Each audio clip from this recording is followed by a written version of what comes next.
There is a half-second in fishing that decides everything, and almost no angler has ever actually seen it. It happens an inch from your lure, the fish is already there. It has tracked your bait through the water column, lined it up, and now it sits in that final frozen sliver of time, the strike window, deciding whether to commit its whole body to a kill or turn away and leave you reeling in nothing but a wet hook. Here is the part the tackle industry will never print on a package. By the time your lure reaches that window, the fish has already judged it 5 separate ways. 5 senses, 5 votes cast before your bait finishes its first turn of the reel. And 4 of those votes have nothing to do with the thing the entire industry is built on selling you. They sell you color, walls of it.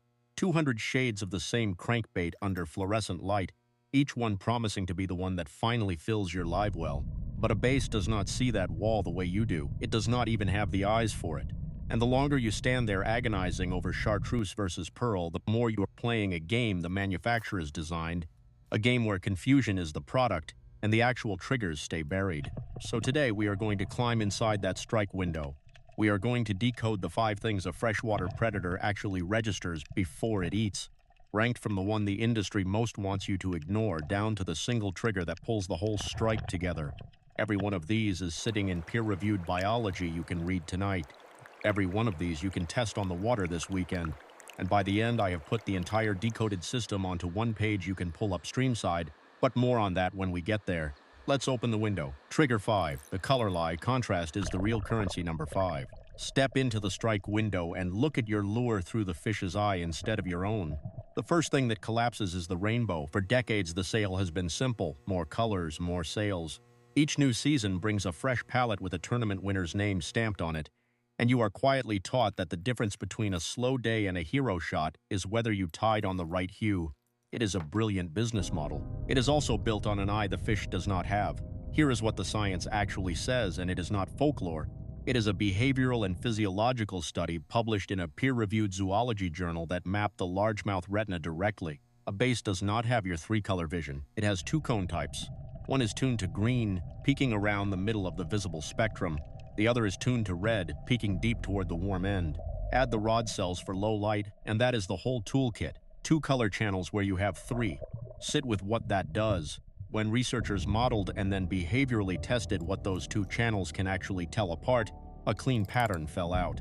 A bass distinguishes red from a gray background better than almost anything. Red genuinely pops to a bass.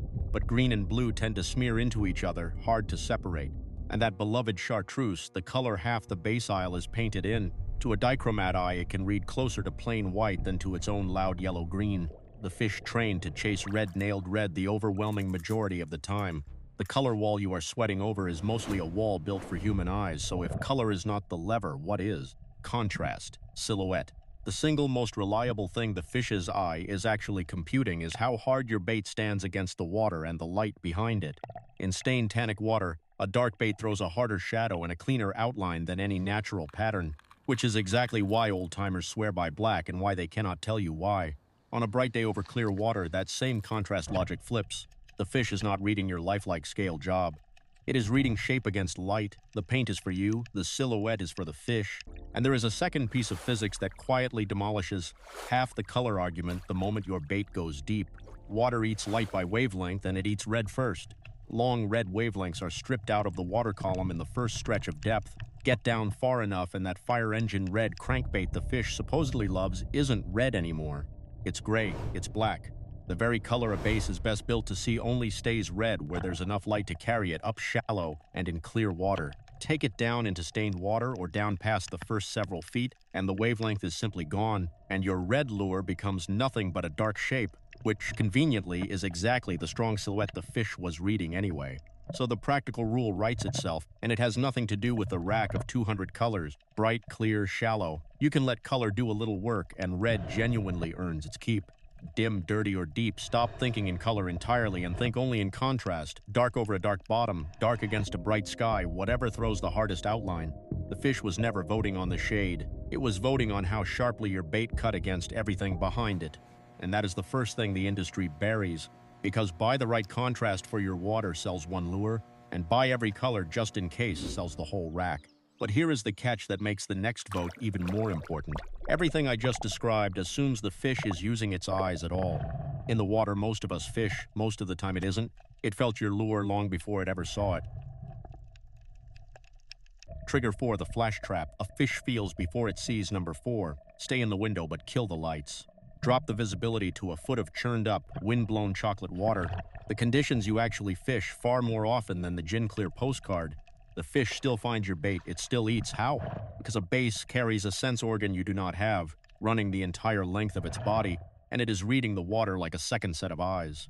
It is called the lateral line, a chain of tiny pores and canals stretching from just behind the gill plate all the way to the tail. Inside those canals sit clusters of hair-like sensory cells suspended in jelly. When water moves, when something displaces it, those cells bend and fire. The fish does not just hear the disturbance, it feels the shape of it. Biologists who study it describe a system precise enough to map the outline of an object by the way it pushes water to sea with pressure in total darkness. This is the sense the flash economy quietly steps around. The tackle wall is a gallery of shine, holographic foils, mirror finishes, blades polished to throw light. And in clear, calm, sunny water, that flash genuinely matters. But in the murk where bass spend an enormous share of their lives, a mirror finish is a mute. There is no light to bounce. The fish is not looking. It is listening with its skin. What it is listening for is displacement, the push of water a bait shoves ahead of itself as it moves. And this is the single most useful thing in this entire video, because you can feel it in your own hands at the tackle shop. Wide cup thumping blades and broad-bodied baits move a wall of water. Tight, subtle baits barely whisper. That is why a Colorado-bladed spinnerbait thudding through stained water draws strikes a flashy little finesse bait cannot buy. The fish locked onto the thump from feet away, in water where it could not have seen a thing. The same logic explains why a steady, hard thumping retrieve outproduces dead stick finesse the dirtier the water gets. The forbidden reframe is this: flash is the feature they can photograph, so flash is what they sell. Displacement is invisible in a catalog. It only exists in moving water, so it gets almost no shelf space and almost no marketing. The fish has the opposite priorities. It treats the thing they can't photograph as the main event. And there is a reason the displacement reaches the fish at all. Because there is a signal that travels even faster and even farther than the push of water, and the bass is tuned to it before your bait is anywhere close. Trigger 3, the sound nobody sells. Physics does the work. Number 3, widen the window. Back the camera off until your lure is 30 feet away and the fish hasn't seen it, hasn't felt the push yet, and still its body turns. Something reached it first. That something is sound, and the reason it works is pure physics the industry never bothers to explain. Sound does not crawl through water the way it crawls through air. It rips through it, roughly 4 to 5 times faster because water is dense and nearly incompressible, so a vibration hands itself off particle to particle almost instantly. A low-frequency thump, a knock, a rattle, a struggling vibration travels far and arrives fast. And the same lateral line and ear-to-ear machinery that feels close-range displacement is also tuned to pick up those low-frequency pressure waves from a distance. Long before the fish sees your silhouette or feels your wake, it has already pointed itself at the noise. Now watch how cynically this one gets handled. The industry's version of sound is volume. Rattle chambers, glass beads, calls them from across the lake on the blister pack. And in dirty water, in wind and stained reservoirs, a rattling bait genuinely is a beacon. The noise does the locating that the eyes can't. But here is what the loud is always better pitch leaves out. In clear, calm, hard-pressured water, that same rattle is an alarm. Those fish have heard that exact factory rattle 1,000 times, every one of them attached to a hook, and the smartest, oldest, biggest fish in the system have learned to fade away from it. This is why tournament anglers on heavily pressured lakes quietly switch to silent baits and let a subtle natural vibration do the talking, the opposite of what the packaging screams. So the real lever is not loud, it is right. Match the sound to the water, a thumping, knocking, rattling profile when the water is dirty or rough and the fish needs help finding you, and a near-silent, natural signature when the water is clear and the fish has a graduate degree in factory rattles. The industry sells you one volume knob set permanently to maximum. The biology demands a dial. Get the sound right, and you have done something powerful. You have pulled the fish all the way into the window. But pulling it in is not the same as making it eat.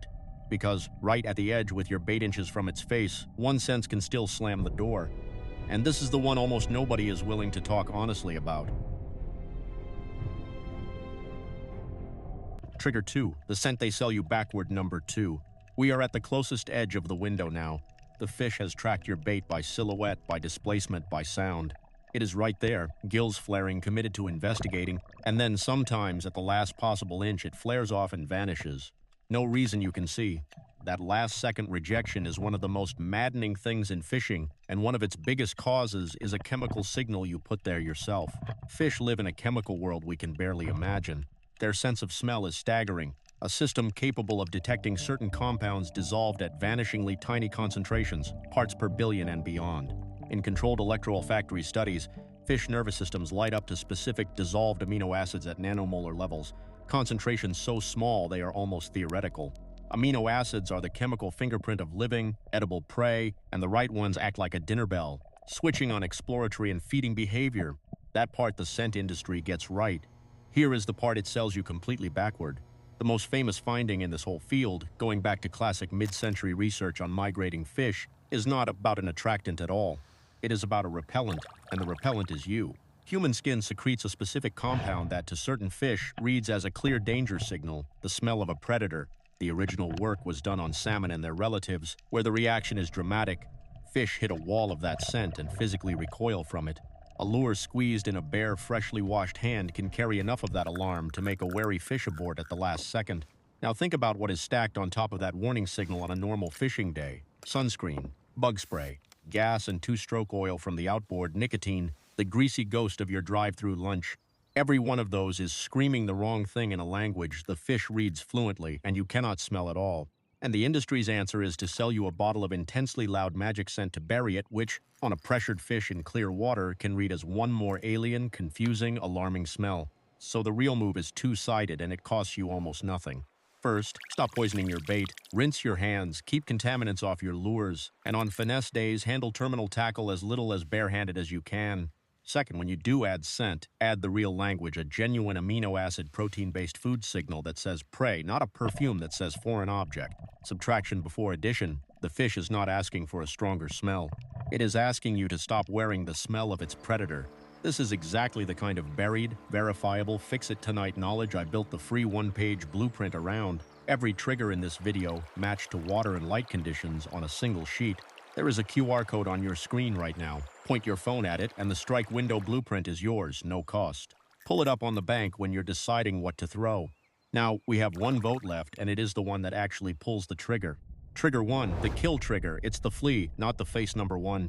This is the center of the window, the frozen half-second we started with, and it is where every other vote finally adds up to a yes or a no. The fish has found your bait. It approves of the contrast, the displacement, the sound. It didn't smell anything that scared it off. By every measure so far, your lure has passed. And it still might not eat, because none of those things by themselves pull the trigger. What pulls the trigger is the flea. A predatory fish is not built to admire a meal. It is built to react to one that is getting away.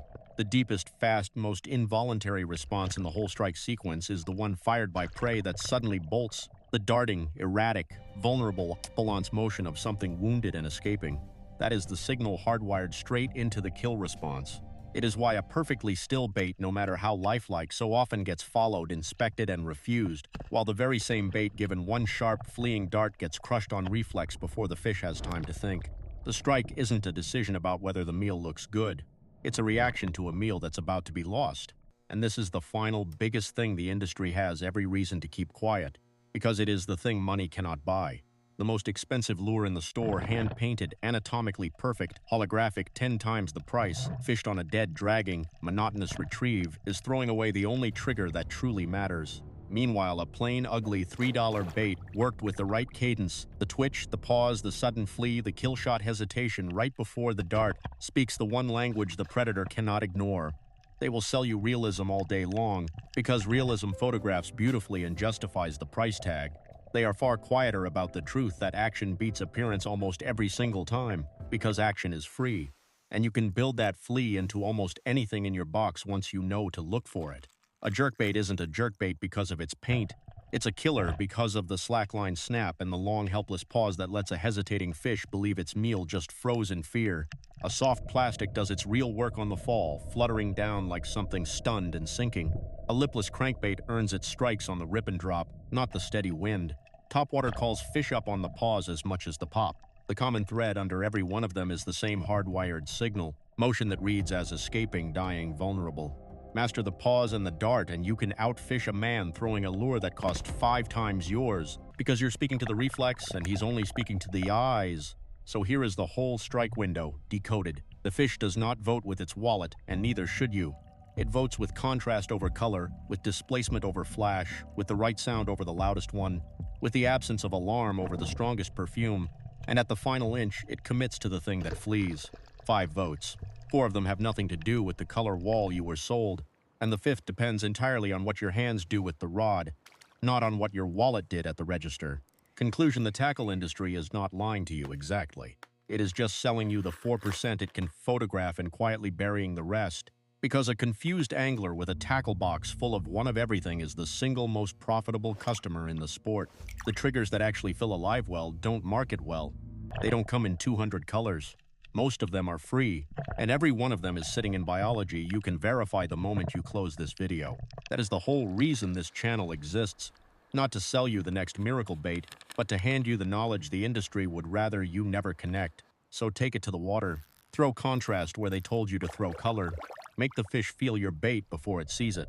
Give it the right sound for the water you're actually standing in. Get the smell of a predator off your hands, and then, at that frozen half second in the window, make your bait flee for its life.